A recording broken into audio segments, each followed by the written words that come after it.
Welcome in Lobatla village, in the Ramotsere Muilwa local municipality. We are here at what they call Walls of Remembrance.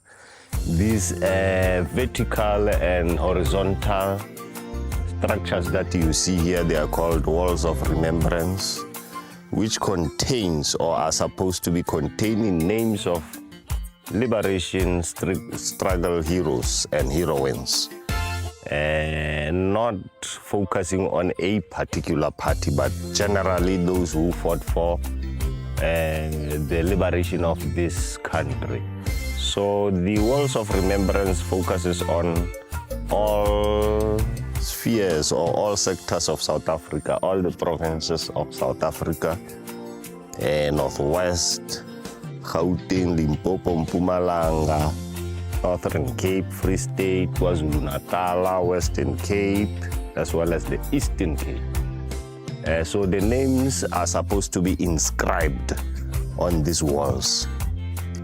Only 2 walls have got names which are for the Northwest, and the other walls still have got what you call gaps that needs to be filled with names of liberation struggle heroes and heroines. And by the way, with a word of advice, when we look at the liberation struggle, we don't have to only look at politics.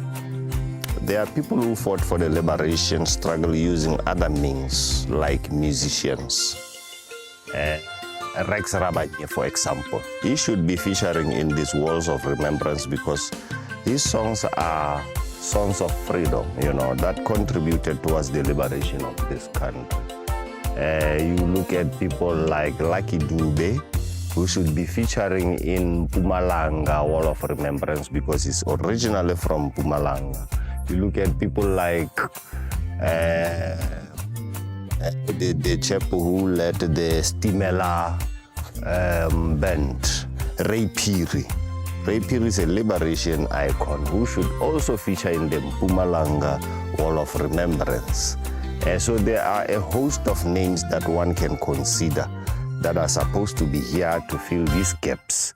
Even the Eastern Cape Wall of Remembrance left a whole lot of names that were not added. Your Robert Mangaliso Sobukwe, your Steve Biko, the first woman who achieved the degree, Lillian Ngoyi, is not featured there. So there's a whole lot of homework that needs to be done to get this heritage site fully fledged so that people can get educated. And even short inscription that tells the story of why you have these names and how they were chosen and who they are, where they come from.